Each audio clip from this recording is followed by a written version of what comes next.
Hello everyone, welcome to the seventh session of ratio and proportion. इस session में हम लोग लैंग्वेज बेस्ड क्वेश्चन को करेंगे और उसमें किस तरह से क्रॉस प्रोडक्ट मेथड का हम लोग अप्लाई करेंगे, इस चीज़ को हम देखेंगे। ये मेथड कैसे आया, क्या यूज है इसके और कितना आसान बना देता है ये क्वेश्चन को सॉल्व करते टाइम, इन सब चीज़ों को देखेंगे। इस सेशन में कुछ एक बेसिक क्वेश्चंस भी हैं और इसके बाद रेशियो पर बेस्ड सारे क्वेश्चन करेंगे हम लोग। तो स्टार्ट करते हैं अभी क्वेश्चन के साथ। इस सेशन का पहला क्वेश्चन है, 144 आदमी किसी कार्यालय में काम करते हैं, उसमें से 56 आदमी हैं और शेष औरत है। तो बताइए कि औरत की संख्या का अनुपात पुरुष की संख्या से कितना है। देखिए क्वेश्चन में दिया हुआ है कि 144 आदमी है टोटल, इसी के बीच में मैन भी है और इसी में वोमेन भी है। इसमें 56 मैन दिए हुए हैं, बाकी वुमेन है। देखिए बाकी है 88। रेशियो पूछा जा रहा है कि औरत की संख्या का अनुपात बताना है। औरत की संख्या का अनुपात बताना है पुरुष की संख्या से। तो औरत की संख्या कितनी हो जाएगी 88 और पुरुष की संख्या दी हुई है 56। जब हम इसे देखेंगे तो 11 अठे 88, 7 अठे 56, 11/7 आंसर हो जाएगा ऑप्शन नंबर सी। थोड़ी सी जल्दीबाजी में आपकी आंसर 7/11 भी आ सकती है, थोड़ा सा कन्फ्यूजिंग होगा, बट यहाँ ध्यान दीजिएगा। इसमें लिखा हुआ है कि औरत की संख्या का अनुपात बताना है पुरुष की संख्या से। तो औरत को ऊपर लिखा हमने, पुरुष की संख्या से उसकी अनुपात को हमने बता दिया। ठीक है, बिल्कुल आसान सा क्वेश्चन था ये। अगला क्वेश्चन देखिए, दो प्राकृत संख्या का योग 64 है, निम्नलिखित में से कौन सी दो संख्याओं का अनुपात नहीं हो सकता है। इसमें पहले ये देखेंगे कि हम प्राकृत संख्या क्या होती है। देखिए प्राकृत संख्या या फिर प्राकृतिक संख्या एक ही चीज़ है। इसी को इंग्लिश में हम लोग नेचुरल नंबर नेचुरल नंबर बोलते हैं। बिल्कुल नेचुरल नंबर बोलते हैं। नेचुरल नंबर होता क्या है ये देखिएगा एक बार। देखिए गिनती की जो संख्याएं होती है, गिनती की संख्या है, देखिए गिनती हम 1 से स्टार्ट करते हैं, 1 2 3 4, इस तरह से जो गिनती की संख्याएं हैं उसे हम लोग नेचुरल नंबर कहते हैं, उसे हम प्राकृतिक संख्या कहते हैं, प्राकृत संख्या कहते हैं। अगर इसी सीरीज में हम जीरो को भी ऐड कर दें, इसी ग्रुप में अगर हम जीरो को भी ऐड कर दें और सेम चीज़ को आगे की तरफ लिखते जाएं, तो ये जो सीरीज कहलाती है ये पूर्ण संख्या की सीरीज कहलाती है, पूर्ण संख्या का समूह कहलाता है। ये क्या कहलाता है? ये पूर्ण संख्या का सीरीज कहलाता है। इसी को इंग्लिश में क्या कहते हैं? Whole number. तो इस क्वेश्चन में जो आया है कि दो प्राकृत संख्या का योग है। प्राकृत संख्या का योग होने का मतलब बताओ कि a प्लस बी, मान लो दो संख्या है, a प्लस बी का सम दिया हुआ है, सम कितना होना चाहिए? 64। अब आप बताओ कि अगर ये चीज़ें प्राकृत संख्या है तो a प्लस बी से 64 पूरी तरह से डिविजिबल होगा, तभी जाकर के वो चीज़ें प्राकृत होंगी। तो ये कॉन्सेप्ट था बेसिक इसका कि a प्लस बी से वो डिविजिबल होना चाहिए क्या? 64। तो हम ऑप्शन से देखते हैं कि कौन सा ऑप्शन है जो कि 64 को डिवाइड कर पाएगा। देखिए पहला ऑप्शन है 8, मतलब 3:5 है, तो इसका सम कितना है? 8। 8 64 को डिवाइड कर दे रहा है, यस कर दे रहा है, यानी ये चीज़ें उसको डिविजिबल मतलब ये चीज़ें उसको डिवाइड कर देती है। तो ये चीज़ें क्या हो सकती है? अनुपात में हो सकती है। ये 3:5 सही है, हो सकता है। ये 1:3 है, मतलब इसका सम 4 है। 4 देखिए 64 को डिवाइड कर देता है, इसका मतलब ये चीज़ें भी हो सकती है। 7:9, 7:9 16 होता है ना। 16 भी देखिए 64 को डिवाइड करता है, इसलिए ये भी हो सकता है। ये ऑप्शन जो आता है ये देखिए 3:4, इट मीन्स 7। ये देखिए 7 जो है 64 को डिवाइड नहीं कर सकता, इसलिए ये ऑप्शन सही नहीं होगा। इसीलिए आंसर इस चीज़ का हो जाएगा ऑप्शन नंबर डी। इसका मतलब कि 3:4 को हम नेचुरल नंबर के फॉर्म में हम इसको नहीं लिख सकते। अगर 64 है, 3:4 का सम देखिए, सम 7 है, 7 की वैल्यू क्वेश्चन में कितनी दे रखी है? 64।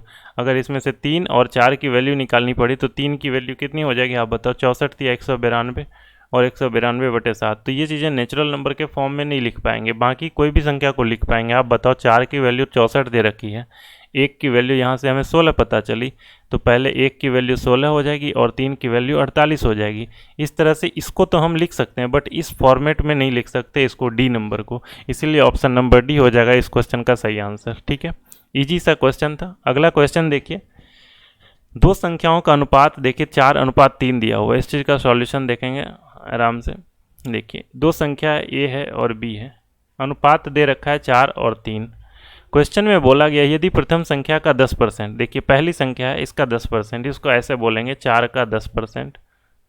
4 का 10% कितना है? 6 है।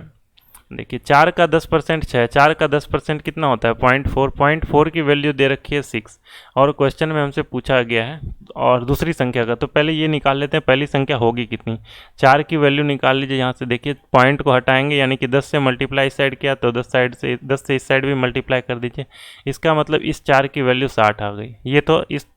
ये था इसको निकालने का पहला तरीका। दूसरा तरीका देखिए थोड़ा सा इससे आसान, क्या लिख सकते हैं, यदि प्रथम संख्या का 10% 6 है, आप बताओ किसी भी संख्या का 10% अगर 6 होगा तो उस संख्या का 100% वो कंप्लीट नंबर होगा। अगर 100% निकालेंगे तो वो संख्या क्या होगी 60 होगी। इसी 60 को हमने यहाँ लिखा, तो इस तरह से दो तरीके से हम लिख सकते हैं। अब बताओ 4 की वैल्यू 60 तो 3 की वैल्यू कितनी हो जाएगी। 4 की वैल्यू अगर 60 तो 3 की वैल्यू आपको पता चल जाएगी 45।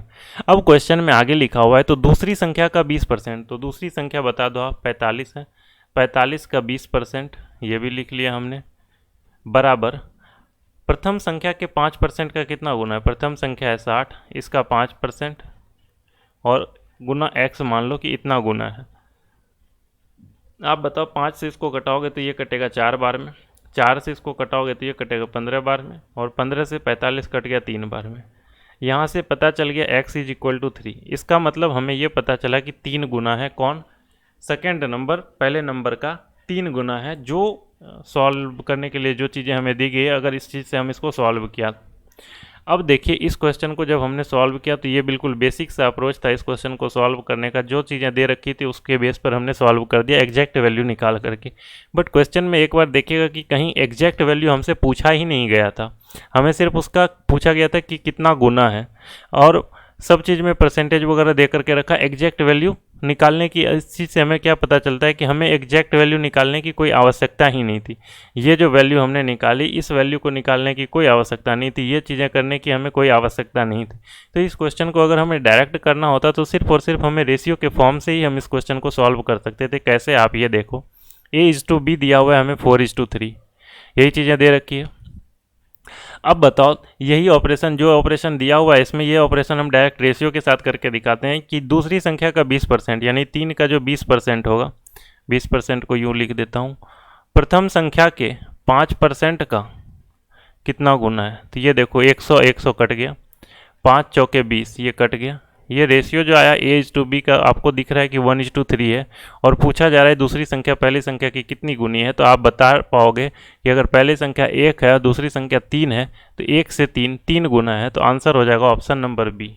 ठीक है, ये था इस क्वेश्चन को करने का तरीका। थोड़ी सी चीज़ें हमें यहाँ पर समझनी थी, और ये चीज़ें ये थी कि इस चीज़ का हमें एग्जैक्ट वैल्यू निकालने का कोई मतलब नहीं होता, क्योंकि आप फाइनली आकर के देखोगे कि ये चीज़ें कहीं ना कहीं आकर के रेशियो में कटी जा रही है ना। तो इसीलिए हम डायरेक्ट रेशियो से ही इस ऑपरेशन को हम कैलकुलेट करेंगे और आगे बढ़ेंगे तो हम आंसर तक पहुँच जाएंगे। ठीक है, अगला देखिएगा, सिंपल सा क्वेश्चन है। दो संख्याओं का अनुपात दे रखा है 3:4 है, उन संख्याओं के वर्गों का अंतर दिया हुआ है। देखिए पहली संख्या देखिए 4x और 3x, ऐसा मानिए 4x का होल स्क्वायर और 3x का होल स्क्वायर, इन दोनों का अंतर दे रखा है क्वेश्चन में 28। आपको पता है ये 16x स्क्वायर है और माइनस में 9x स्क्वायर है, इसकी वैल्यू दे रखी है 28, यानी कि x square is equal to 4 and x is equal to 2, direct 2 ही लिखा मैंने।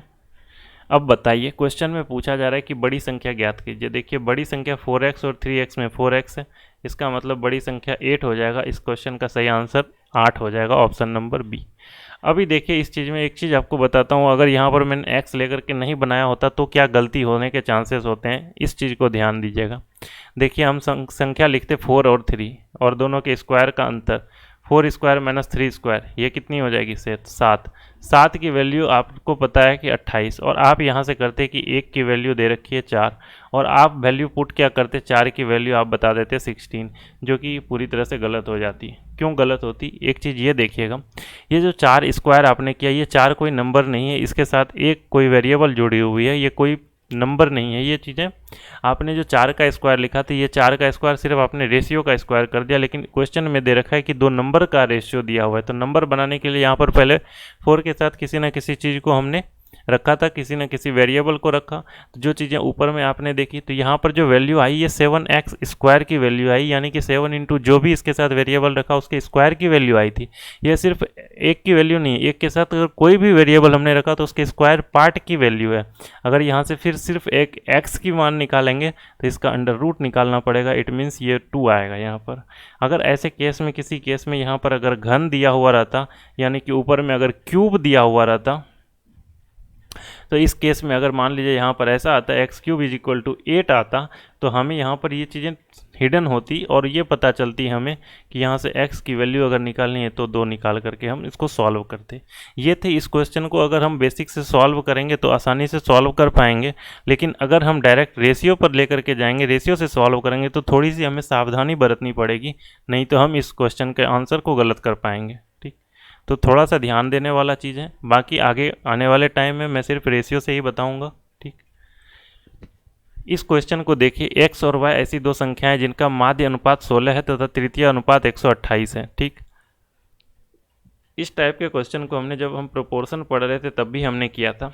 हमने पढ़ा था x और y ऐसी संख्या जिसकी माध्य अनुपात, इसको लिखने का तरीका ऐसा होगा, जिसका माध्य अनुपात 16 है तो माध्य अनुपात की जगह 16 लिख दिया हमने और इस तरह से लिखा। यहाँ से हमने देखा कि x × y = 256, x y = 256। ये चीज़ें हमने यहाँ से देखी पहली वाली इक्वेशन से। दूसरे में दिया हुआ है कि उसका तृतीय अनुपात 128 है। तृतीय अनुपात 128 होने का मतलब यहाँ से हमें ये पता चला x = y एंड y = 128। ये चीज़ें हैं, समझ में आ रही होंगी आपको। अब एक चीज़ मैं पूछूंगा आपसे, यहाँ पर देखिए y की वैल्यू को अगर हम यहाँ से पुट कर दें, पहले y की वैल्यू आप ऊपर वाले से बता दो कि y की वैल्यू y की वैल्यू क्या होगी। आप बताओगे कि y की वैल्यू जो होगी वो होगी 256/x, यही होगी यहाँ से। अब इसी वैल्यू को हम पुट करते हैं एक बार यहाँ पर, देखो x = y की जगह पर हम बता रहे हैं 256/x, 256/x = 128।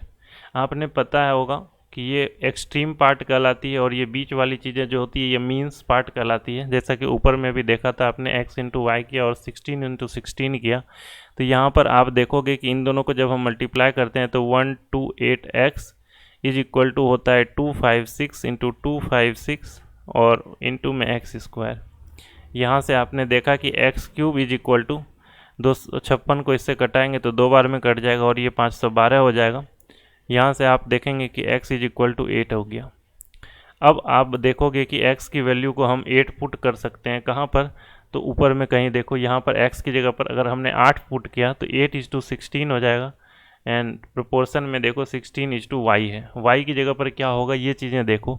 एक साइड में अगर 8 = 16 है तो आपको मैं बताया था कि जब प्रोपोर्शन की जो साइन होती है वो दो रेशियो को इक्वेट करती है और एक्चुअल में वो रेशियो इक्वल होती है। रेशियो इक्वल होने का मतलब अगर इस साइड में 1:2 हो रहा है, देखिए 8:16 है, इसका मतलब 1:2 है।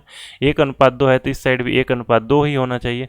इस साइड देखिए यहाँ पर 16 है तो इस साइड में 32 होना चाहिए, तभी ये चीज़ें 1:2 के अनुपात में बन पाएगी। इसका मतलब y के जगह पर हम क्या लिख रहे हैं, 32। इसका आंसर क्या हो जाएगा, x और y का अगर मान हमसे पूछा तो 16 और 32 हो जाएगा इस क्वेश्चन का सही आंसर।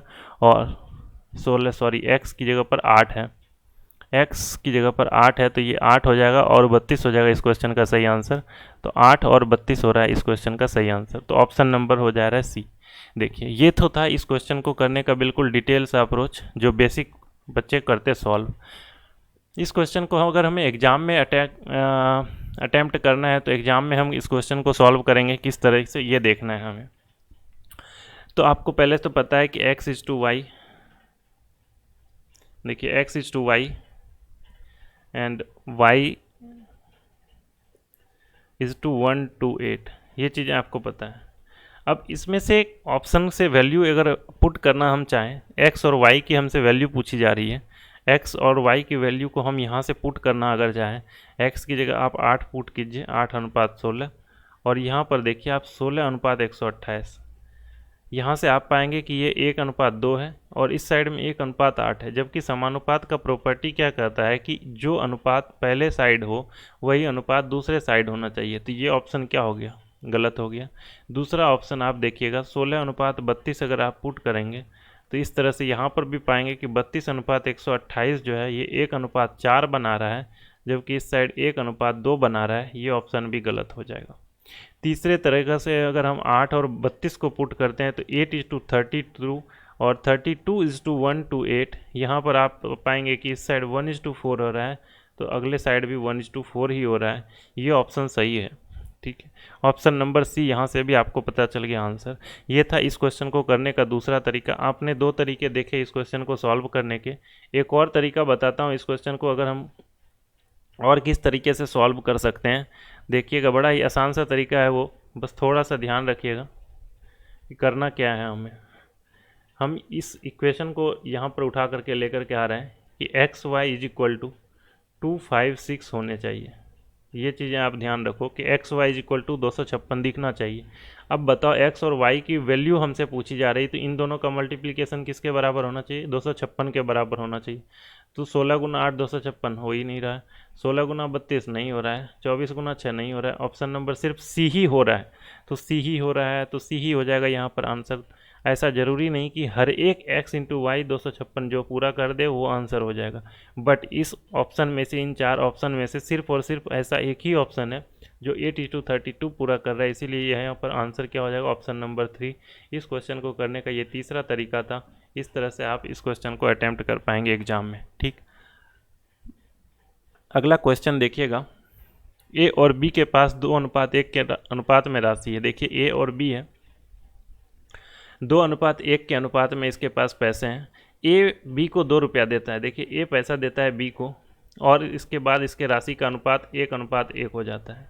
अब बताइए कि ए ने बी को 1 रुपया दिया, 2 रुपया दिया, 5 रुपया दिया, लेकिन रहा तो ए और बी के पास ही, यानी कि कुछ भी रहा होगा तो इन दोनों का सम जो होगा पहले केस में दूसरे केस में भी उसी के बराबर होना चाहिए। लेकिन आप यहाँ देख रहे हैं कि पहले केस में सम 3 आ रहा है और दूसरे केस में सम 2 आ रहा है, तो इसको इक्वेट करना पड़ेगा पहले।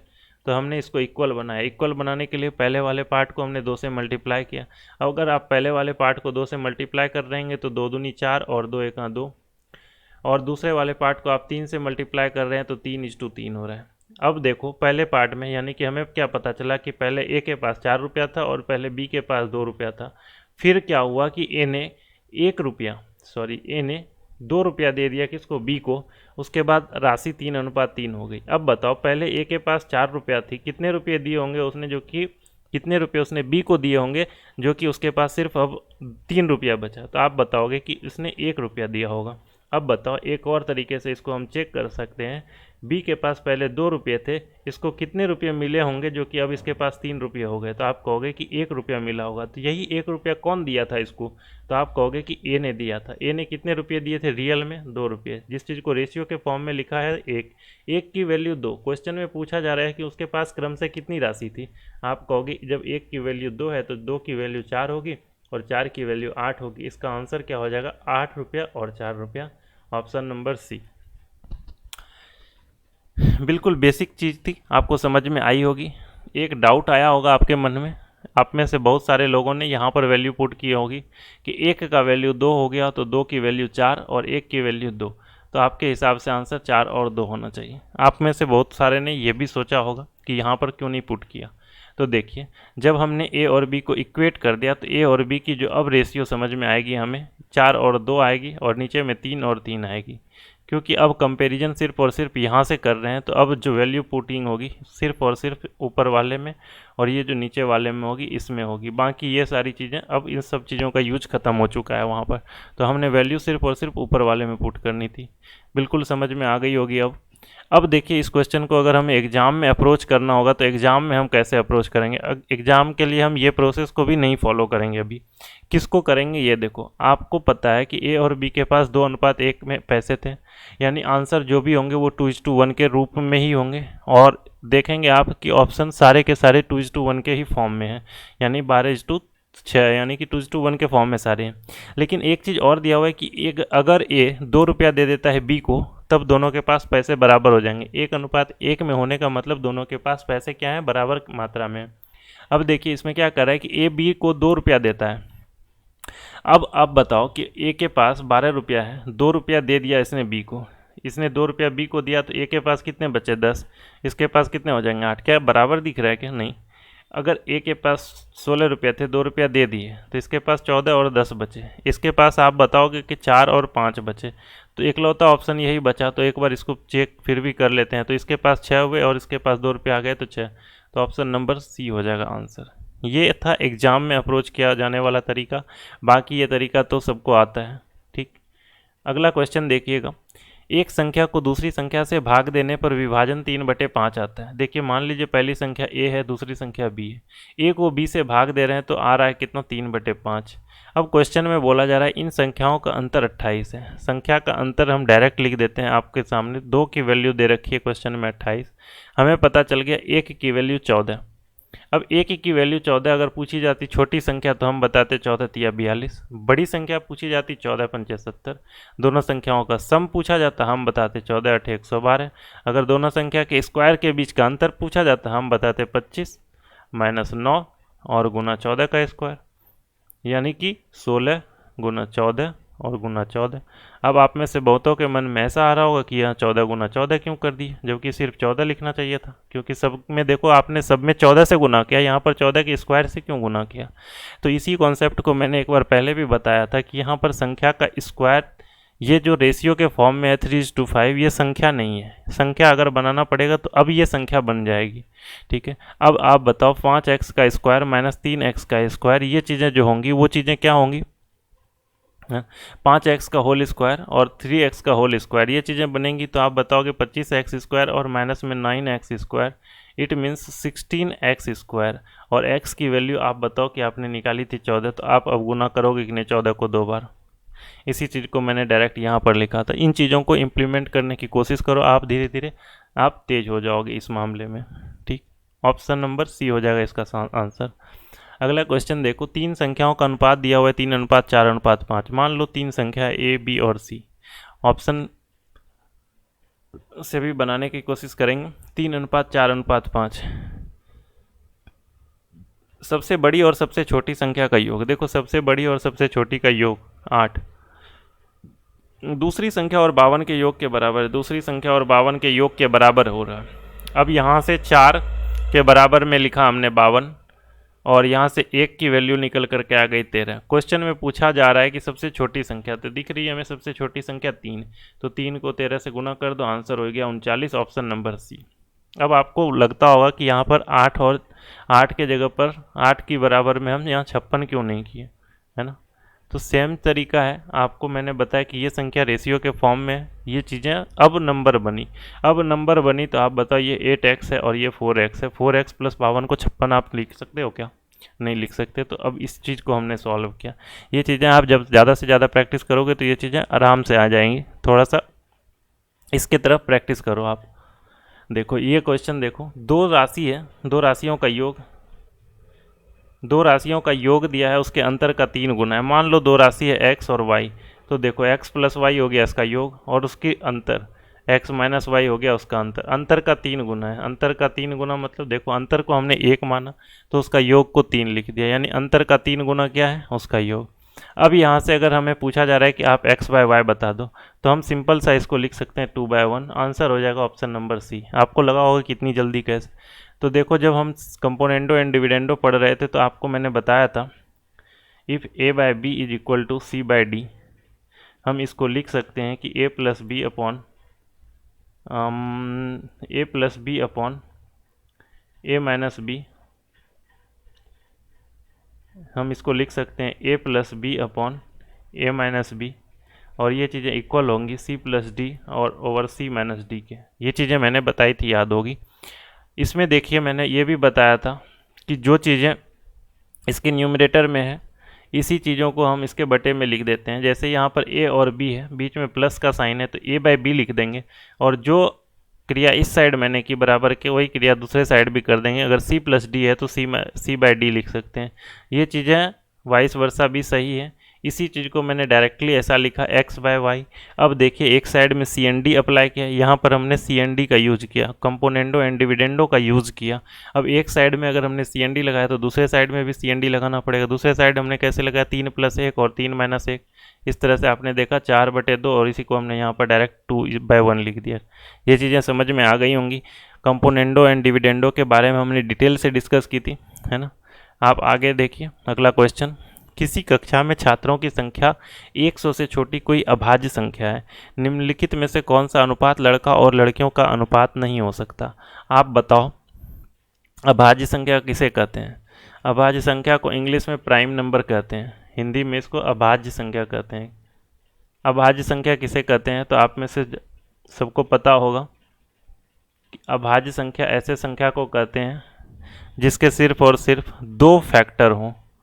2 फैक्टर वो कौन कौन से होंगे, एक तो 1 होगा और दूसरा वो संख्या खुद ही होगा। तो यही 2 फैक्टर होते हैं। जिन भी संख्याओं के सिर्फ और सिर्फ 2 फैक्टर हैं वो संख्या अभाज्य संख्याएं कहलाती है। अब जैसे एक एग्जाम्पल ले लो आप, 3 के बारे में बताओ, इसके फैक्टर कौन कौन से हैं, 1 और 3। आपको यहाँ पर फैक्टर सुनने को मिल रहा है, तो फैक्टर क्या चीज़ होती है, फैक्टर के बारे में भी हमने देख लिया है। फैक्टर जैसे एग्जांपल देखो 4 देखो किन किन चीज़ों से डिविजिबल है। 1 से कटता है 4 कटता है, 2 से कटता है 4 कटता है, 4 से कटता है 4 कटता है। देखो 4 1 से कट रहा है, 4 2 से कट रहा है, 4 4 से कट रहा है। तो ये सारी जो संख्याएं हैं, ये सारी संख्याएं क्या है, 4 के लिए इसकी फैक्टर है, 4 के लिए ये सारी क्या है, फैक्टर है। इसी तरह से देखो 3 का फैक्टर कौन कौन सा है, 1 और 3। 2 का फैक्टर आप बता दो, कहोगे 1 2। 5 का फैक्टर बता दो, 1 5। 6 का फैक्टर बता दो, आप कहोगे 1 2 3 6। अब बताओ एक बात यहाँ पर बताओ आप कि 6 के फैक्टर 1 2 3 6 हो गए, तो 6 के फैक्टर देखो 2 फैक्टर से अधिक हो गए, कोई भी 2 फैक्टर से अधिक हो गए, इन 2 फैक्टर से अधिक हो गए, इसका मतलब 6 क्या है, प्राइम नंबर नहीं है। 6 अगर प्राइम नंबर नहीं है तो इस लिस्ट में हम इसको नहीं लिखेंगे। तो प्राइम नंबर की क्राइटेरिया क्या होती है, प्राइम नंबर क्या होती है कि ऐसी संख्या जिसके केवल 2 फैक्टर पॉसिबल हो, ठीक है, ऐसे संख्या को प्राइम नंबर कहते हैं। और जिसके 2 से अधिक होते हैं उसको हम लोग क्या कहते हैं, कंपोजिट नंबर। उसको क्या कहते हैं, कंपोजिट नंबर। कंपोजिट नंबर को हिंदी में हम लोग क्या कहते हैं, भाज्य संख्याएं। कंपोजिट नंबर को हिंदी में क्या कहते हैं, भाज्य संख्याएं, ठीक है। अब इस क्वेश्चन पर आते हैं। क्वेश्चन में दिया हुआ है कि 100 से छोटी ऐसी संख्याएं जिसको हम रेशियो के फॉर्म में लिखें तो कौन सा नहीं हो सकता है। आप देखो पहली बात तो कोई भी दिया होगा तो इसका सम पहले निकालना है। सम इसका निकाल करके देखते हैं कि ये प्राइम नंबर होना चाहिए। तो प्राइम नंबर के लिए देखो 5 4 9 7 97, ये होता है 89। इन दोनों का सम कितना हो रहा है, 89। इन दोनों का सम हो रहा है 91। इन दोनों का सम हो रहा है 83, ठीक है। अब देखो इसमें से कौन सी संख्या है। देखो 97 प्राइम नंबर है, ये ठीक है। 89 भी प्राइम नंबर, 83 भी प्राइम नंबर, 91। 91 देखो 7 से भी कटता है, 13 से भी कटता है, ये इन दोनों को से कटता है। बाकी 1 और 91 से तो कटेगा ही कटेगा, बाकी 7 और 13 से भी ये संख्याएं कट रही है। इसका मतलब ये संख्या प्राइम नहीं है। क्वेश्चन में तो पहले ही दिया हुआ है कि छोटी कोई अभाज्य संख्या है और ये संख्या अभाज्य है ही नहीं, तो यही आंसर क्या हो जाएगा, ऑप्शन नंबर 4। ये संख्याएं ही अभाज्य नहीं है, ठीक है। बाकी सारी संख्याएं पॉसिबल है। 44:45, 89 एक प्राइम नंबर है तो 44:45 हो सकता है। 97 भी प्राइम नंबर है, यानी 41:56 में हो सकता है कि लड़का 41 हो क्लास में, लड़कियां 56 हो, तो 41:56 ठीक है, हो सकता है। बट 43:48 नहीं हो सकता है, क्योंकि 43:48 इसका इन दोनों का सम कितना हो गया, क्लास में बच्चे प्राइम नंबर में नहीं रहे। और क्राइटेरिया यहाँ पर क्या कर रहा है कि ये इस क्राइटेरिया को फुलफिल नहीं कर पाया कि छोटी से छोटी अभाज्य संख्या है, 100 से छोटी कोई अभाज्य संख्या है। तो जब अभाज्य संख्या ही नहीं हुई तो इसका ऑप्शन ये हो ही नहीं सकता। ये था इस क्वेश्चन को सॉल्व करना। अगला क्वेश्चन देखिएगा आप, सिंपल सा क्वेश्चन है कि किसी 60 सेंटीमीटर लंबी तार को 3 असमान भागों में तोड़ा गया। देखो पहला ABC 3 भागों में इसको तोड़ दिया गया, बांट दिया गया। सबसे लंबे और सबसे छोटे भाग का अनुपात 3:1 है, 3 और 1 है। अगर बीच वाले भाग की लंबाई सबसे लंबे वाले भाग से 10 सेंटीमीटर कम है। देखो बी के लिए मैं नीचे लिख रहा हूँ 3-10, सिर्फ इसको 3-10 लिखा। अगर मैं इसको थोड़े से डिटेल से एक बार और बता दूँ, बाकी काफ़ी सारे क्वेश्चन को डिटेल से बना दिया। ये 3x होता है, ये x होता है और यहाँ 3x-10 होता है। ये चीज़ें समझनी थी एक्चुअल में, ठीक है। अब देखो क्वेश्चन में दिया हुआ है कि तो सबसे छोटी लंबी वाले भाग 10 सेंटीमीटर छोटी है तो सबसे लंबे भाग की लंबाई ज्ञात करो। आप बताओ a प्लस बी प्लस सी का वैल्यू कितना दे रखा है। क्वेश्चन में दे रखा है a plus B plus C is equal to 60।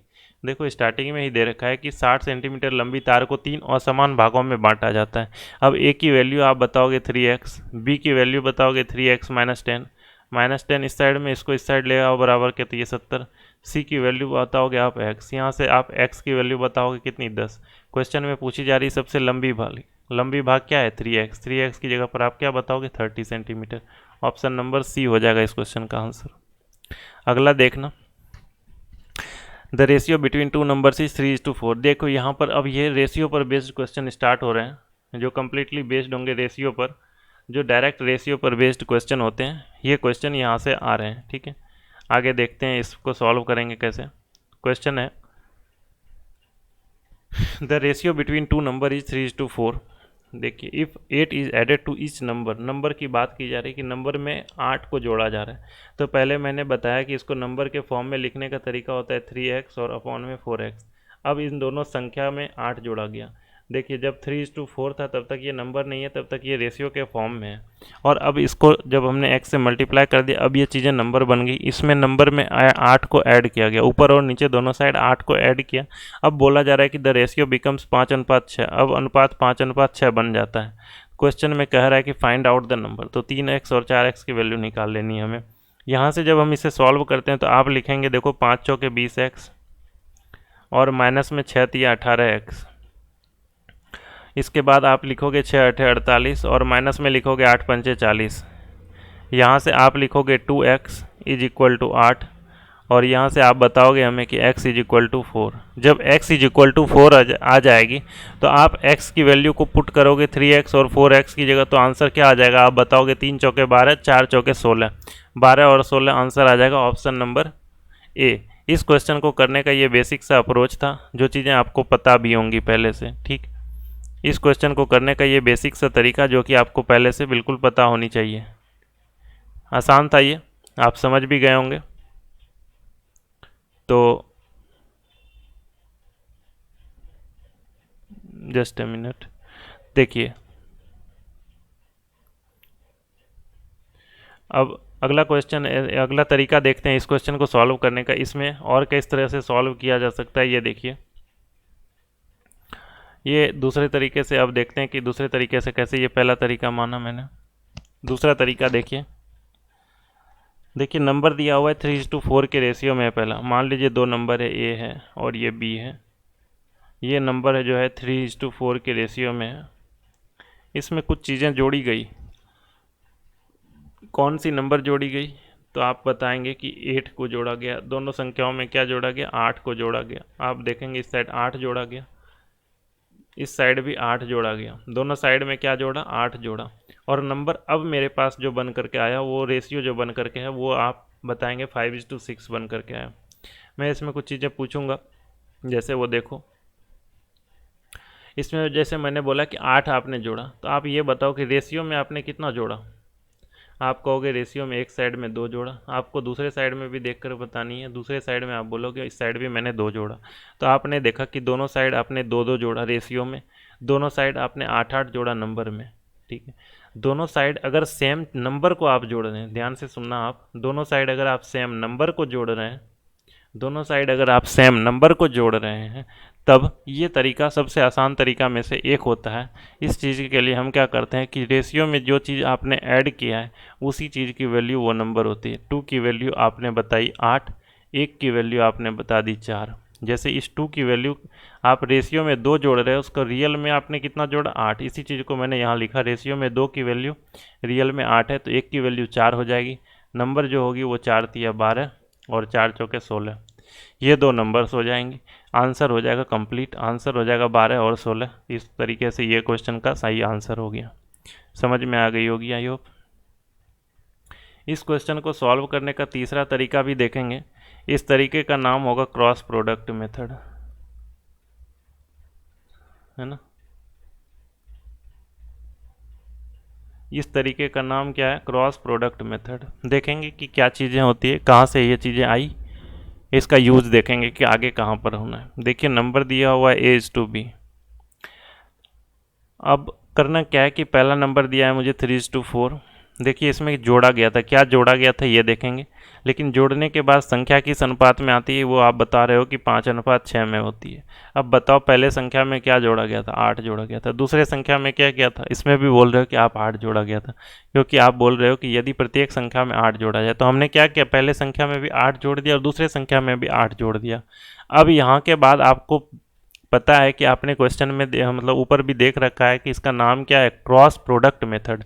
इसका मतलब कुछ ना कुछ ऐसे ये जो चीज़ें क्रॉस को बता रही है और प्रोडक्ट को भी बता रही है। पहले क्रॉस किया हमने, इसके बाद हम प्रोडक्ट कर रहे हैं। आप देखना 5 चौके 20, 6 तिया 18, तो 20 और माइनस कर देना इस 18 को और लिख देना वैल्यू, आप लिखोगे 2। फिर एक और बार क्रॉस करना और फिर प्रोडक्ट निकालना है इसका। 8 पंचे 40 और 8 छके 48, 48 और माइनस में आप 40 लिखना और आप लिखोगे यहाँ पर 8। अब देखो ये 2 जो ऊपर की लिखी आपने, ये 2 होंगी रेशियो की वैल्यू और नीचे की जो 8 होगी, इस 8 को हम बोलेंगे एग्जैक्ट वैल्यू। तो 2 की मान हो गई 8, 1 की मान आप निकालोगे और बताओगे 4। और क्वेश्चन में पूछा है हमसे कि दोनों नंबर बता दो आप, तो आप पहले नंबर के बारे में बताओगे तो 3 चौके 12, दूसरे नंबर के बारे में बताओगे तो आप कहोगे 4 चौके 16।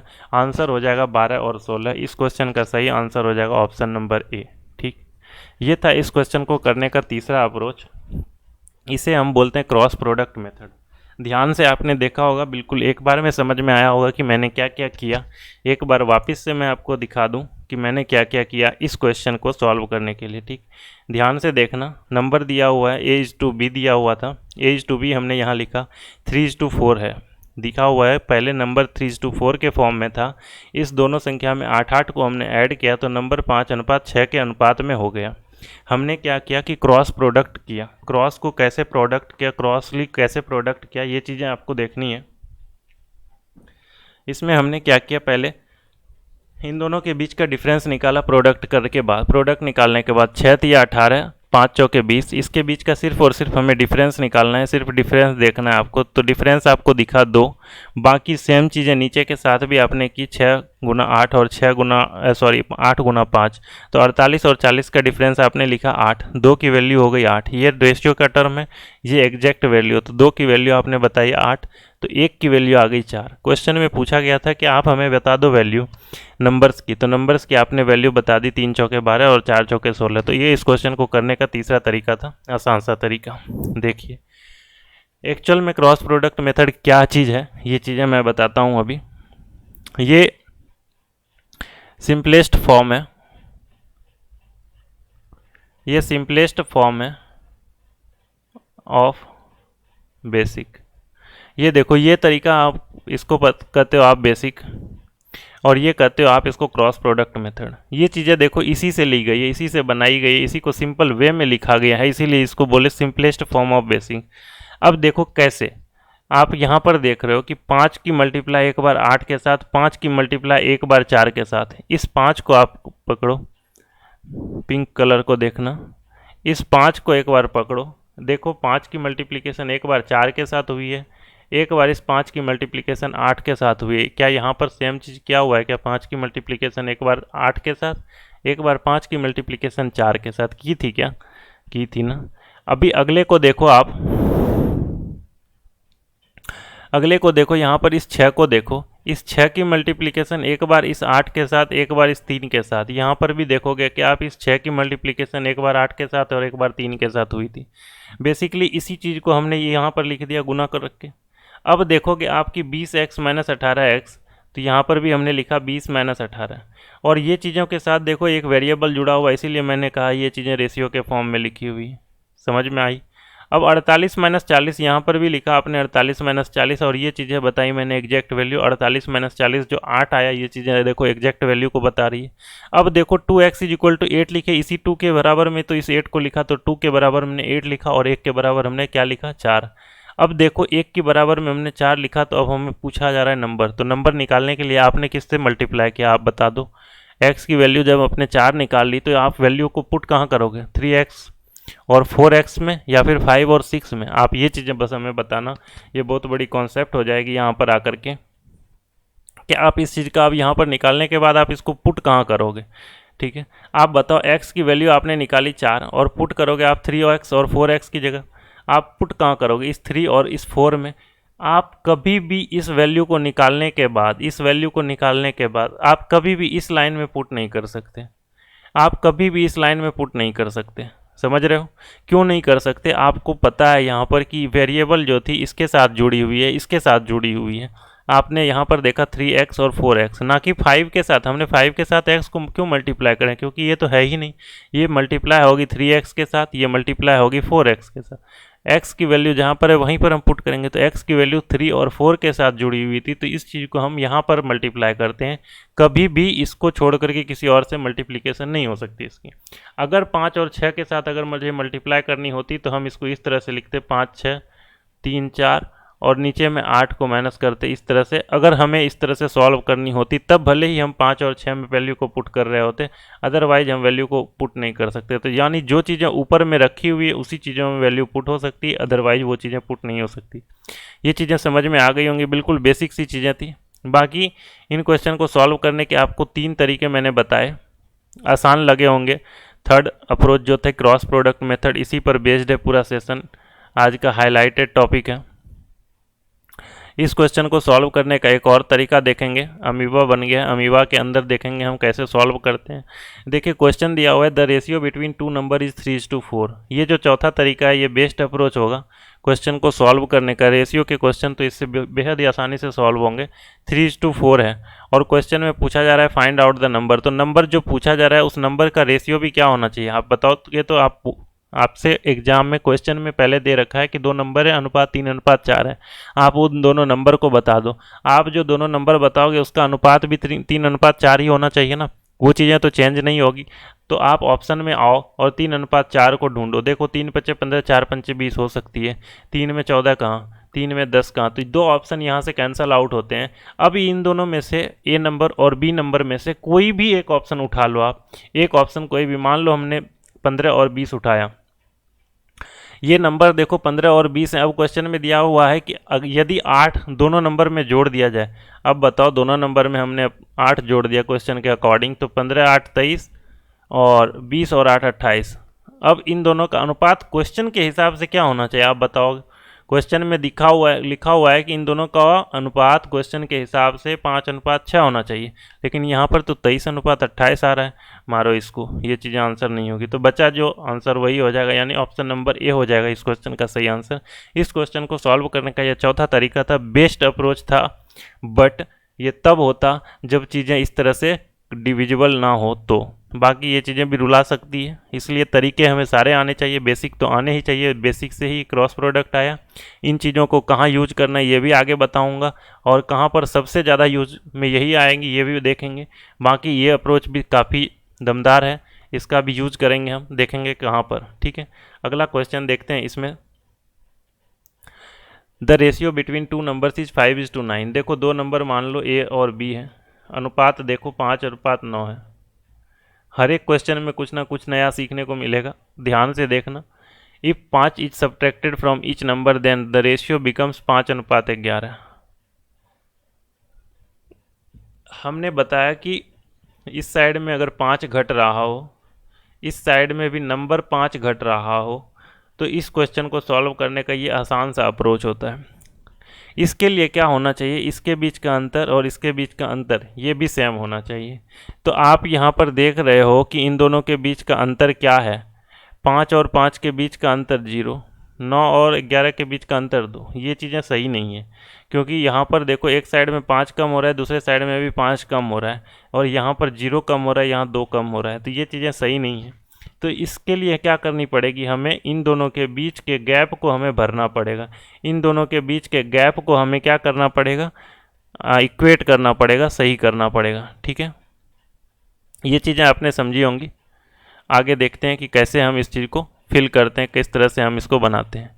इसको समझाने से पहले एक छोटा सा कॉन्सेप्ट देखते हैं। मान लीजिए मेरे पास एक नंबर है ए और बी, ये 2 नंबर है, दूसरा नंबर सी और डी है। ये इस तरह से रेशियो के फॉर्म में, मैंने कहा कि a माइनस सी जो संख्या होगी वही संख्या होनी चाहिए b माइनस सी, तब जाकर के हम इस रूल को अप्लाई कर पाएंगे। a माइनस सी वही चीज़ें होनी चाहिए जो b माइनस डी होती है। इसका मतलब मैंने कहा a माइनस सी जो संख्या है वही होनी चाहिए b माइनस डी। इसी को अगर हम दूसरे फॉर्म में लिखें तो a माइनस बी वही होनी चाहिए जो होनी चाहिए c माइनस डी। यहाँ तक अगर मैं लिख दूँ तो आपको कोई आपत्ति तो नहीं?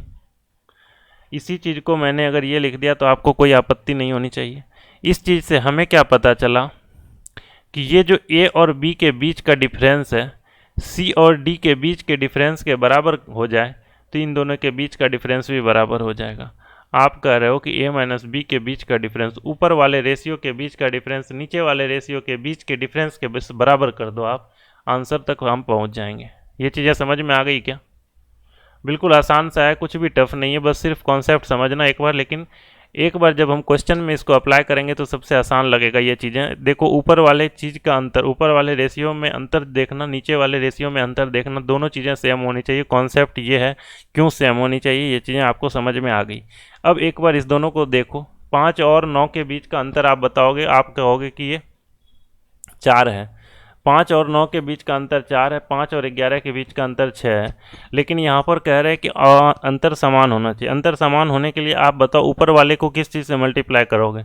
आप कहोगे ऊपर में 3 से मल्टीप्लाई कर दूँ, नीचे में 2 से मल्टीप्लाई कर दूँ। तो नीचे में 2 से अगर मल्टीप्लाई करेंगे तो ये हो जाएगा 12 और ऊपर में 3 से मल्टीप्लाई किया तो भी 12। अब बोलो गैप सेम, गैप सेम हो गया। तो अब इसको लिखेंगे हम किस तरह से? देखो तो 15:27 और इसको लिखेंगे हम 10:22।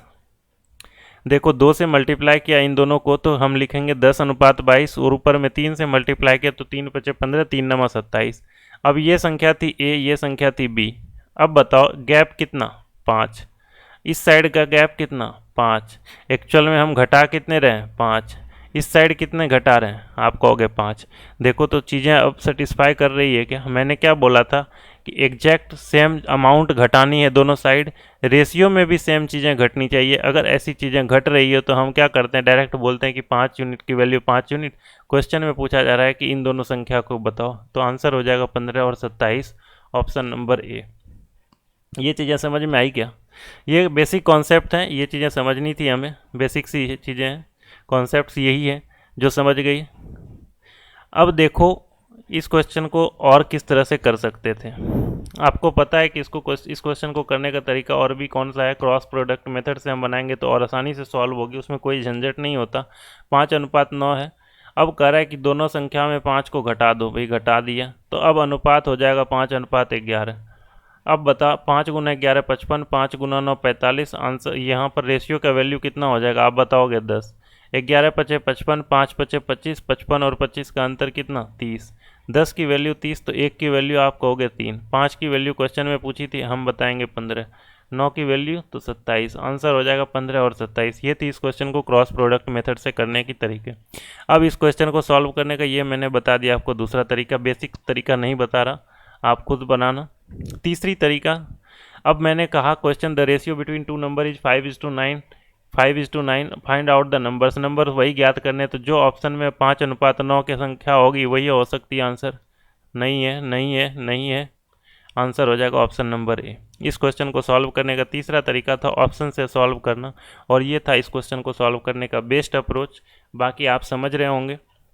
इसमें इस क्वेश्चन को समझाने का मतलब, इस क्वेश्चन को यहाँ डालने का सिर्फ और सिर्फ मतलब इस कॉन्सेप्ट को समझाना था कि किस तरह से हम इक्वेट करके बराबर करके इस तरह से सॉल्व करते हैं। यानी इस क्वेश्चन को सॉल्व करने का सिर्फ और सिर्फ इस तरीके को सिखाना था आपको, एंड नथिंग एल्स। ठीक, अगला क्वेश्चन देखिए। The ratio between two numbers is 9:19। Find out the least number to be subtracted from each number. देखिए यहाँ पर ये लिखा हुआ है लीस्ट नंबर, कौन सी सबसे छोटी संख्या को घटाया जाए। एक संख्या दिया हुआ है, संख्या 9 और 19, ये संख्या नहीं, ये रेशियो है। अब ये बन गई संख्या। इसमें से अगर सिर्फ आपको ये लिस्ट ना बोला जाता है कौन सी संख्या घटाएंगे, तो आप बोलते इसमें कोई संख्या घटा दो और आंसर होना चाहिए मेरा बस 5:11। इस क्वेश्चन का आंसर आप निकालोगे और आप कहोगे कि इस क्वेश्चन का आंसर हम नहीं निकाल सकते, कैन नॉट बी डिटरमाइंड। क्यों नहीं निकाल सकते? देखो 9x - y अपॉन में 19x - y, और इन चीज़ों को सॉल्व करके आप आगे निकाल ही नहीं सकते।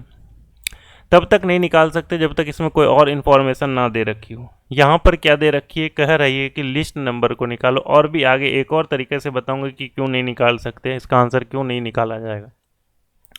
इस क्वेश्चन को देखो, इसमें लिखा हुआ है कि लिस्ट नंबर, और आपको पता है कि रेशियो क्या होता है। रेशियो जो होता है वो सबसे छोटे रिलेशन को दिखाता है। रेशियो क्या होता है, सबसे छोटे रिलेशन को दिखाता है। तो इसको हम किस तरह से लिखेंगे, देखो 9:19 कह रहा है कि कौन सी संख्या घटाया जाए ताकि ये 5:11 बन जाए। अब मैं पूछ रहा हूँ कि सबसे छोटी संख्या घटानी है, तो आप सबसे छोटी संख्या घटाने के लिए पहले कौन सा तरीका अप्लाई करोगे। आप कहोगे कि ये 6 है, ये 10 है, ऐसा कोई चीज़ ढूंढो जो इस दोनों को इक्वल कर दे, इस दोनों के बीच के गैप को भर दे। इस दोनों के बीच के गैप को भरने के लिए आप किस चीज़ से मल्टीप्लाई करोगे, तो सबसे छोटी संख्या से मल्टीप्लाई करनी पड़ेगी आपको। सबसे छोटी संख्या से अगर आप मल्टीप्लाई करेंगे तभी वो सबसे छोटी संख्या होगी, जो चीज़ें इसमें घटा सकते हैं या जोड़ सकते हैं हम, ठीक है। तो आप यहाँ पर मल्टीप्लाई करोगे, इन दोनों के एलसीएम को पूरा करो। 10 और 6 के एलसीएम कितना, 30 होता है, यानी कि इसको 3 से मल्टीप्लाई करोगे और इसको 5 से मल्टीप्लाई करोगे, तो ऊपर का गैप 30, नीचे का गैप 30, समझ रहे हो। तो ऊपर की वैल्यू जो हो जाएगी 27 अनुपात में 57, नीचे की वैल्यू हो जाएगी 25 और अनुपात में 55। इस तरह से ये जो गैप बना, अब कितने का बना, तो आप कहोगे 2 का, इस साइड भी बना 2 का, तो सबसे छोटी संख्या यहाँ पर यही 2 ही होगी, जिसको हम घटा करके 5:11 प्राप्त कर पाएंगे। इस क्वेश्चन को करने का यही तरीका था। बाकी अगर इस क्वेश्चन में ये लिस्ट नंबर ना दिया होता तो इस क्वेश्चन को हम सॉल्व ना कर पाते। क्यों नहीं कर पाते, एक बार वापस से देखते हैं इस क्वेश्चन को, ठीक है। देखो यहाँ पर 9:19 था, यहाँ पर 5:11 था। मैंने क्या कहा कि इसका गैप है 10, नीचे वाले का गैप है 6। आप कहोगे कि इसको सिर्फ इक्वल करना है ना, तो चलो मैं इसको 6 से और इसको 10 से मल्टीप्लाई कर देती हूँ या कर देता हूँ। आप कहोगे 9 छके 54 और 19 छके 114, 10 पचे 50 और 11 गुना 10 110, और यहाँ पर ये अंतर आ गया दोनों साइड 4। अब बताओ इन दोनों संख्या में 4 को भी अगर घटाऊं तो पर भी कोई इशू नहीं है। अगर मैं यहाँ पर किसी और संख्या से मल्टीप्लाई कर दूं, मान लो कि मैं यहाँ पर 10 गुना 6 की जगह पर मैं यहाँ 10 गुना 15 कर दूं और नीचे में यहाँ पर क्या कर दूं, 10 गुना 9 कर दूं और नीचे में 6 गुना 15 कर दूं, तो पर भी अगर घटाएंगे तो बराबर संख्याएं आएंगी। लेकिन यहाँ पर ऐसा है कि सबसे छोटी संख्या हमसे पूछी गई, अगर कोई भी संख्या पूछी जाती तो ढेर सारी संख्याएं हो जाती, इसीलिए हम आंसर नहीं निकाल पाते, इसका सर्टेन आंसर नहीं निकलता, ठीक है।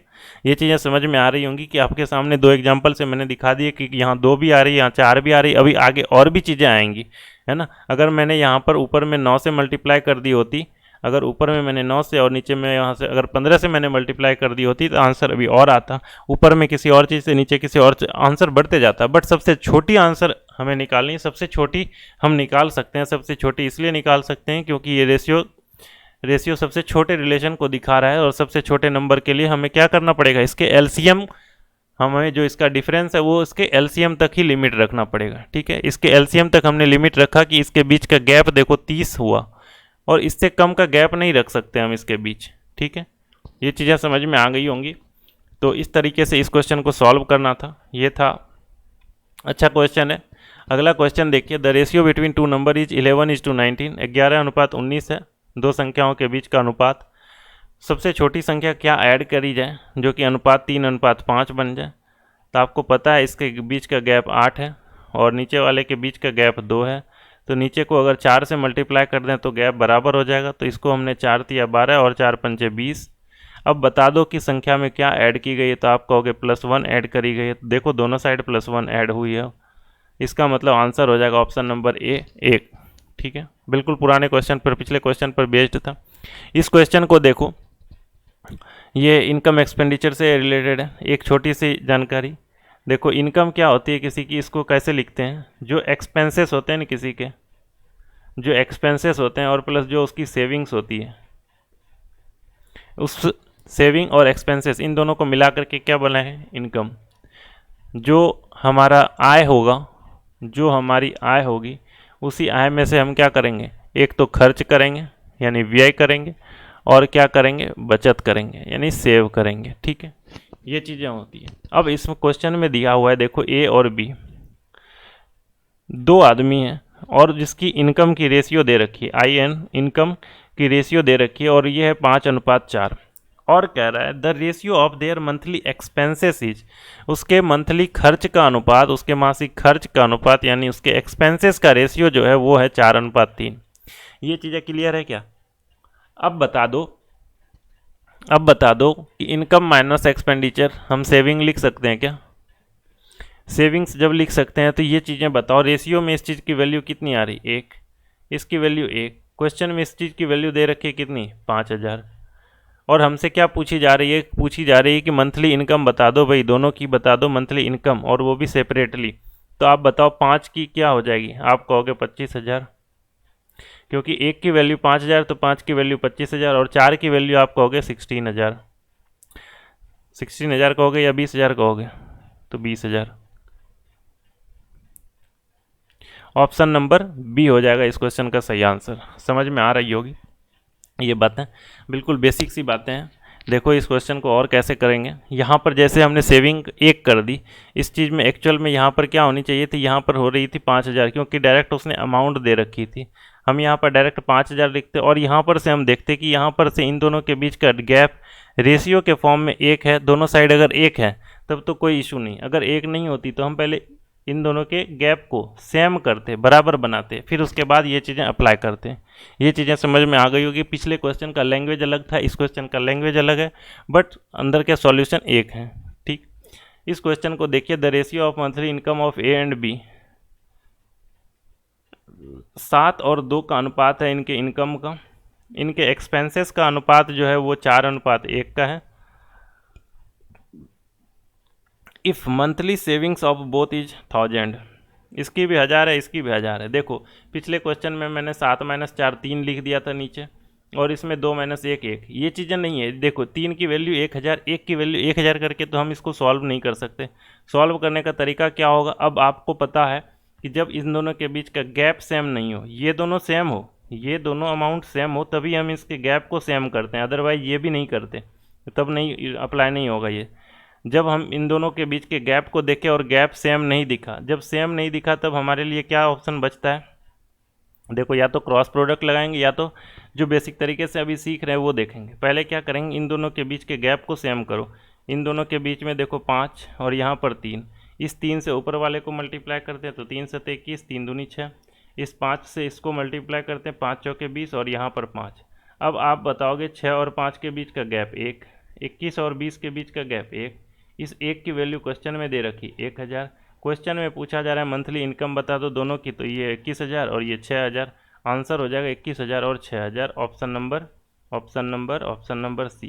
देखो बाकी सारे क्वेश्चन को मैंने ऑप्शन से टिक नहीं किए हैं किसी को, क्योंकि मैंने 1-2 क्वेश्चन में हिंट दे दिया है कि आपने खुद से भी ऑप्शन में देखना है किस तरह से सॉल्व होनी है। इस क्वेश्चन में एक बार वापस से मैं ऑप्शन वाले तरीके से बता देता हूँ कि कैसे होगा। ऑप्शन वाले तरीके से बनाने के लिए इस तरीके में जाने की ज़रूरत ही नहीं, सिर्फ 2 से 3 सेकंड में आंसर क्लिक करके हम आगे जा सकते हैं क्वेश्चन पढ़ने के बाद। आप देखो the ratio of monthly income of A's to B 7:2, सिर्फ इतना ही पढ़ना है। द रेशियो ऑफ ए तथा बी के मासिक आय का अनुपात 7:2, सिर्फ यही पढ़ना है। और बाद में सिर्फ देखो कि पूछा क्या जा रहा है, दोनों के मासिक आय अलग अलग बताओ, तो जो भी आय होगी वो 7:2 के अनुपात से अलग थोड़े होगी, वो 7:2 के अनुपात में ही होगी ना, ये 7:2। तो आप ढूंढ लो 7:2, 7 × 21 है ही नहीं, 7 में 20 कटता नहीं, 19 कटता नहीं, 7 × 21 तो कट रहा है, वेरी गुड, लेकिन 2 × 6 होना चाहिए यहाँ पर, ये भी नहीं होगे, तो ऑप्शन नंबर सी आंसर। इस क्वेश्चन को आगे बीच में क्या लिखा है इसको छोड़ दो, इस चीज़ को पढ़ने की ज़रूरत ही नहीं पड़ी हमें, है ना। तो आंसर हमें डायरेक्ट यहाँ से ऑप्शन से पता चल जाएगी, लेकिन इन चीज़ों को मैंने आपके लिए छोड़ करके रखा है, आप खुद से अप्लाई करना, इस चीज़ को आप खुद देखना, समझ रहे हो। बाकी इन चीज़ों को मैंने अभी बता भी दिया कि किस तरह से ये चीज़ें आती हैं, किस तरह से हम अप्लाई करते हैं ऑप्शन से, ठीक है, आप अप्लाई करना। बाकी एक और तरीके से इस क्वेश्चन को स्पेशली मैं बता देता हूँ। इस क्वेश्चन को अगर हम क्रॉस प्रोडक्ट से सॉल्व करें तो कितना इजीली सॉल्व कर पाएंगे। देखो एज टू बी है 7:2, और ये इनकम है, और ये इसके एक्सपेंडिचर है, और ये इसकी सेविंग है। सेविंग कितनी है? 1000 है दोनों की। अब आप बताओ इन दोनों का अंतर बता दो। 4 दूनी 8 और 7 1, 4000, ये 3000। 1 की वैल्यू 3000 हो गई, 7 की वैल्यू पूछी जा रही है, आप बता दोगे आराम से कि 21,000। इस 2 की वैल्यू अगर पूछी जाती तो आप भी बता देते 6000। तो आंसर 21,000 और 6,000 ऑप्शन नंबर सी हो जाता है। इस क्वेश्चन को करने का ये तीसरा तरीका था, बाकी आप बेसिक से बना सकते हो। ठीक, अगला क्वेश्चन देखो, ए तथा बी के मासिक इनकम, ए और बी के जो महीने के इनकम है वो उसकी रेशियो दे रखी है। उसकी रेशियो क्या दे रखी है आप बता रहे हो कि 2:3 दे रखी है, और उसके एक्सपेंडिचर दे रखे हैं 9:16, 9:16 के अनुपात में खर्च करता है भाई। ठीक, अगला दे रखा है कि यदि ए की मासिक, यह चलो अब इसकी सेविंग देख लो। सेविंग एग्जैक्ट अमाउंट में दे रखी है कि ए की सेविंग 3,000 है, बी की सेविंग 2,000 है। देखो अच्छा क्वेश्चन आ गया। इस क्वेश्चन में ध्यान देना कि अभी तक मैंने क्या किया था, इन दोनों के बीच के गैप को सेम करने की कोशिश की थी। सेम तब करने की कोशिश की थी जब दोनों की सेविंग सेम हुआ करती थी, समझ रहे हो। जब सेविंग सेम हुआ करती थी तभी हमने क्या किया, इन दोनों के बीच के गैप को सेम करने की कोशिश की थी। अब यहाँ पर क्या है, सेविंग अलग अलग है, तो इसी क्वेश्चन को इजीली शॉर्ट मेथड में सॉल्व करने के लिए हमें क्रॉस प्रोडक्ट मेथड की ज़रूरत पड़ी थी। यहाँ पर हम क्रॉस प्रोडक्ट मेथड लगाएंगे, और इससे भी आसान तरीका है, वो है ऑप्शन जो कि मैंने आपके लिए छोड़ रखी है। आपको पता है कि ऑप्शन में 2:3 के ऑप्शन में जो भी होगा वही चीज़ें आंसर होगी। देखो ये चीज़ें कट गई, 2 छक्के 18, 2 छक्के 12, 3 छक्के 18, 2 चौके 8, 3 चौक 2 पंचे 10, 3 पचे 15, ऑप्शन आंसर नंबर डी। ठीक है, ये चीज़ें आपको पता है, बट अभी क्रॉस प्रोडक्ट देखते हैं। 16 दूनी 32, 9 तिया 27, डिफरेंस डायरेक्ट 5। जो बोल रहा हूँ इस चीज़ को ध्यान देना। 16 दूनी 32, 9 तिया 27, डिफरेंस 5। 16 तिया 48, 9 दूनी 18, डिफरेंस 30। अब बताओ, ये 30 आप समझ लेना 30,000 है, 5 की वैल्यू 30,000, 1 की वैल्यू आप बता दोगे 6,000। क्वेश्चन में हमसे पूछी जा रही इनकम, तो आप बताओगे 6 दूनी 12,000, और इसकी बताओगे आप 18,000। Option number D already clicked. ठीक है, आंसर हो जाएगा 12,000 और 18,000। देखो ये चीज़ें फिर से एक बार बताता हूँ, इस 6,000 की वैल्यू सिर्फ और सिर्फ ऊपर वाले में पुट कर सकते हैं, नीचे वाले में हम पुट नहीं कर सकते। अगर नीचे वाले अगर एक्सपेंसेस की वैल्यू निकालनी होती तो कैसे निकालते, एक अच्छा क्वेश्चन बन सकता है यहाँ से। तो आपको पता चल गया कि इनकम जो है ए की 12,000 रुपये पर मंथ है, बी की इनकम 18,000 रुपये पर मंथ है। ए 12,000 रुपये की इनकम में 3,000 रुपये बचा लेता है, तो आप बताओगे तो कि 9,000 रुपये खर्च करता है। बी 18,000 रुपये की इनकम में से 2,000 रुपये मात्र बचाता है, तो 16,000 रुपये क्या वो खर्च करता होगा। देखो तो इसी की रेशियो तो 9:16 दे रखी है, यही 9:16 दे रखी है। इस तरह से हमें पता चला कि हम इसको अगर सॉल्व करेंगे तो किस तरह से सॉल्व करेंगे, अगर हमें एक्सपेंडिचर पूछ लिया जाए, एक्सपेंसेस पूछ लिया जाए। ठीक है, अगला देखो, आसान सा क्वेश्चन है ये भी। ए तथा बी है, मासिक आय का अनुपात दिया हुआ है इसका 5:6, खर्च का भी अनुपात दे रखा है 3 और 4। दोनों की अलग अलग दे रखी है कि एक भाई 1,800 रुपया बचाता है तथा दूसरा 1,200 रुपया बचाता है। दोनों की मासिक आय अलग अलग ज्ञात करो। मासिक आय ज्ञात करना है तो पहले ऑप्शन पर मार दो, 5:6 होना चाहिए। देख लो कौन से ऑप्शन में 5:6 है। 18 पंचे 90, 18 छक्के 108, 18 से ये 5 से कट रहा है तो 16 पंचे और 16 सत्ते 100, तो ये है नहीं। ये किससे है, 12 से कट रहा है, 12 छक्के 72 होना चाहिए। 14 से कट रहा है, 14 छक्के, यानी ऑप्शन नंबर ए हो जाएगा इस क्वेश्चन का आंसर। बाकी दूसरा तरीका हमें आता है, 6 तिया 18, 5 चौके 20, इस चीज़ में दो की वैल्यू देख लेते हैं। 18 चौके 72, 12 तिया 36, 2 की वैल्यू 3600 दे रखी है, तो 1 की वैल्यू हो गई 1800।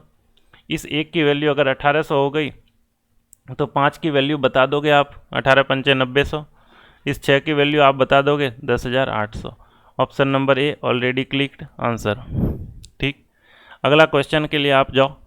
देखो ratio of income of A and B is 2:1। A और बी के आय का अनुपात देखो 2:1 है।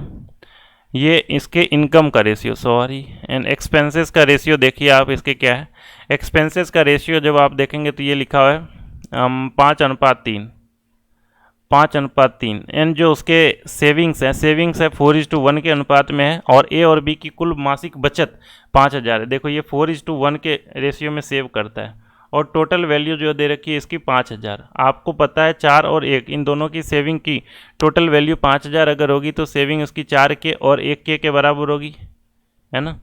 के मतलब किलोग्राम, किलोग्राम मतलब 1000। ठीक, 4 के मतलब 4,000 और 1,000, इसकी सेविंग क्या हो गई 4,000 और 1,000। अब यहाँ से अगर हम लगा दें, क्या लगा दें, सीपी क्रॉस प्रोडक्ट। ठीक, क्या होगा आप देखो, दो तिया 6, 5 एका 5 1, एक की वैल्यू आप बता दोगे 4 तिया 12, 5 एका 5 7। क्वेश्चन में पूछी जा रही है बी की इनकम, एक की वैल्यू बता दो भाई, एक की वैल्यू आप बता दो, 7,000 बता दोगे क्या? Answer option number B.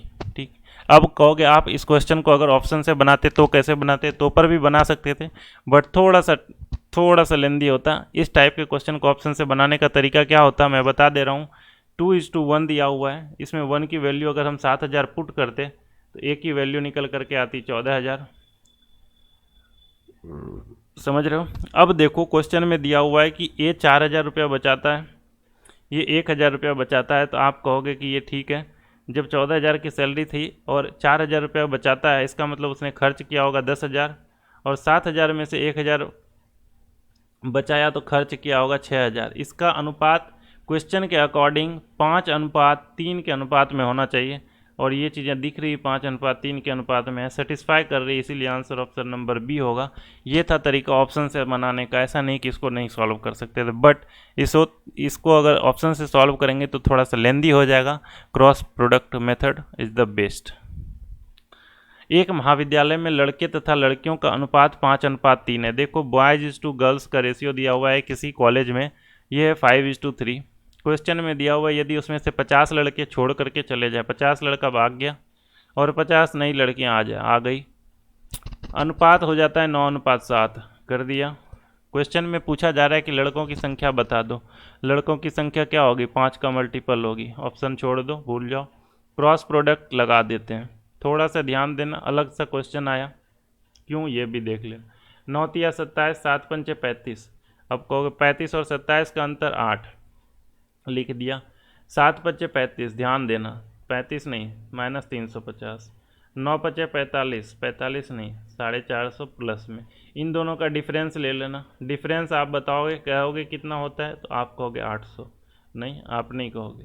देखो 450 माइनस और -350, डिफरेंस मैंने पूछा, डिफरेंस क्या होगा आप बता दोगे 800। ठीक है, 8 की वैल्यू 800, क्वेश्चन में पूछी जा रही 5 की वैल्यू, ये तो सिंपल हो गया, 5 की वैल्यू 500 हो जाएगी।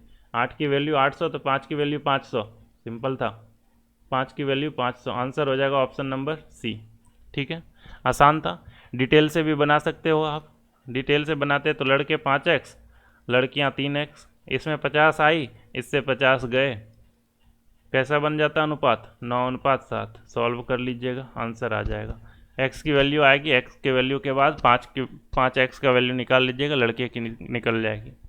अगला देखिए क्वेश्चन, ABC है, 3 आदमी है, 3 आदमी में बांटा गया, कौन सा पैसा बांटा गया, किस अनुपात में बांटा गया? तो 6:19:7 के अनुपात में ये अमाउंट को बांट दिया गया। यदि C 200 रुपया B को दे दे, C B को दे रहा है, C B को दे रहा है, कितना रुपया दे रहा है? 200 रुपया दे रहा है, तो उनके हिस्सों के बीच का अनुपात 3:10:3 हो जाता है। आप बताना एक बात कि पैसा दिया C ने B को, पैसा दिया C ने B को, काम हुआ B और C के बीच, चेंजेज होंगे B और C के बीच, या फिर A भी बदल जाएगा? नहीं, ए क्यों बदलेगा? काम सिर्फ बी और सी के बीच हुआ, तो ए के पास शुरू में जितने पैसे थे उतने ही पैसे होंगे। आप बताओ, पहले केस में ए के पास पैसे दिख रहे हैं मुझे 6, दूसरे केस में इसके पास कर दिया 3, थोड़ी सी गलती हुई। इसको हम क्या करेंगे, इसको 6 बनाएंगे, पहले 6 बना दीजिए, 3 दूनी 6 तो 10 दूनी 20 तो 3 दूनी 6। अब बीच वाले का कोई काम नहीं, बीच वाले को हटा दीजिए। समझ में आ गया होगा शायद। अब देखिए क्या कर रहे हैं, देखिए ए के पास पहले 6 रुपये थे, आज भी 6 रुपया है, एक पैसे में कोई चेंजेस नहीं है। क्वेश्चन में कहा कि सी ने बी को दे दिए पैसे, सी ने दिए बी को पैसे, सी ने पैसे दिए तो पहले सी के पास कितने पैसे थे? 7। अब सी के पास पैसा देने के बाद पैसा कितना बचा सी के पास? 1। आप कहेंगे कि कितना रुपया दिया सी ने, तो आप कहेंगे 1 रुपया दिया। इस क्वेश्चन का वैल्यू क्वेश्चन में, इस 1 की वैल्यू क्वेश्चन में दे रखी है 200। समझ में आया क्या? क्वेश्चन में पूछा जा रहा है find out the total amount distributed, ऊपर से जोड़ लो नीचे से जोड़ लो, एक ही चीज़ें हैं क्योंकि दोनों जगह सम तो सेम ही होने हैं। 6 दूनी 12 और 20 32, 32 की वैल्यू क्वेश्चन में पूछ दी थी, 32 की वैल्यू आप बता देंगे 6400, आंसर हो जाएगा option number B.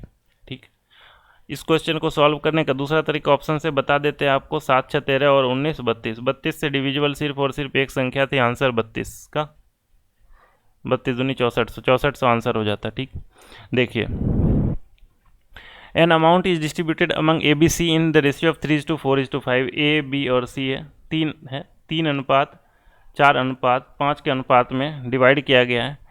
Find out the share of each out separately. 3 4 5 3 4 5 option number C answer हो गया, बाकी सारे के सारे ऑप्शन खत्म। ठीक, अब उसके बाद बाकी सॉल्व करते हैं, आगे भी सॉल्व करेंगे। देखिए ऑप्शन से सॉल्व कर दिया हमने, बाकी आगे भी सॉल्व करते हैं। बी गिव्स 500 रुपया टू सी। अब देखो बी ने पैसे दे दिए सी को। अब इन दोनों के बीच का अनुपात हो गया 6:7:11। देखो यहाँ पर 3, यहाँ पर 6, लेकिन ए के अंदर कोई चेंजेज नहीं हुए। अभी तक हमने इस तरह से देखा कि ए के अंदर कोई चेंजेज नहीं हुए। अब एक तरीके से और समझने की कोशिश करते हैं, सिर्फ अपने सोच को डेवलप करते हुए कि और क्या हो सकता है। आप बताओ, पहले केस में 5 4 9 3 12, टोटल सम थे 12। दूसरे केस में आप जब देखने आए तो 7 6 13 और 11 24। पैसे अगर बी ने सी को दिए, या फिर बी ने किसी और को दिए, ए को दे दिया, या सी ने ए को दे दिया, लेकिन रहा पैसा ए बी सी के पास ही। जब ए बी और सी के पास ही पैसा रहा तो ऊपर वाले का जो ए प्लस बी प्लस सी का वैल्यू होगा, नीचे में ए प्लस बी प्लस सी के वैल्यू के बराबर होना चाहिए। आप कहेंगे होना चाहिए, तो ऊपर में 12 दिख रहा है, नीचे में 24 दिख रहा है, थोड़ा सा गलत हो रहा है, तो इसको बराबर कर दो, सही कर दो। सही करने की कोशिश की हमने, 8 और 10 लिखा। अब बताओ कि बी ने सी को पैसे दिए, तो बी के पास पैसे पहले थे 8, सी को देने के बाद बी के पास पैसे बचे 7। अब यहाँ से एक चीज़ हमें क्लियर हुई कि बी ने कितने रुपये पैसे दिए होंगे। बी ने दिए 1 रुपया। इस 1 रुपये की वैल्यू क्वेश्चन में दे रखी है 500 रुपया, यही तो दे रखी है कि 500 रुपया। अब क्वेश्चन में हमसे पूछा जा रहा है कि आप ये बता दो कि दोनों सबका शेयर बता दो सेपरेटली। मैंने इससे पहले बताया था शेयर अगर निकालना है तो इस वैल्यू को हम भूल गए, क्योंकि इस वैल्यू को हमने इक्वेट कर दिया, मतलब इस वैल्यू को हमने मल्टीप्लाई करके ये वैल्यू निकाली नहीं।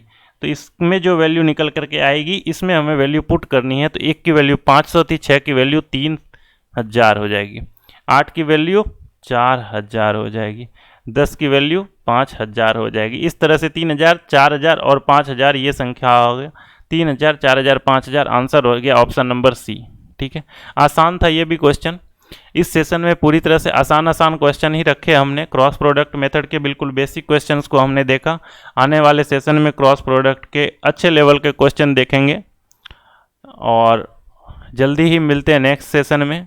इस सेशन में बेसिक बिल्कुल बताया गया क्रॉस प्रोडक्ट मेथड के, उसके यूज बताया गया कि कैसे यूज करना है, कहाँ यूज करना है, कितना आसान बना देता है ऐसा मेथड। तो अगले सेशन में जल्दी ही मिलते हैं, तब तक रिवीजन कीजिए और जल्दी ही मिलते हैं। Thank you.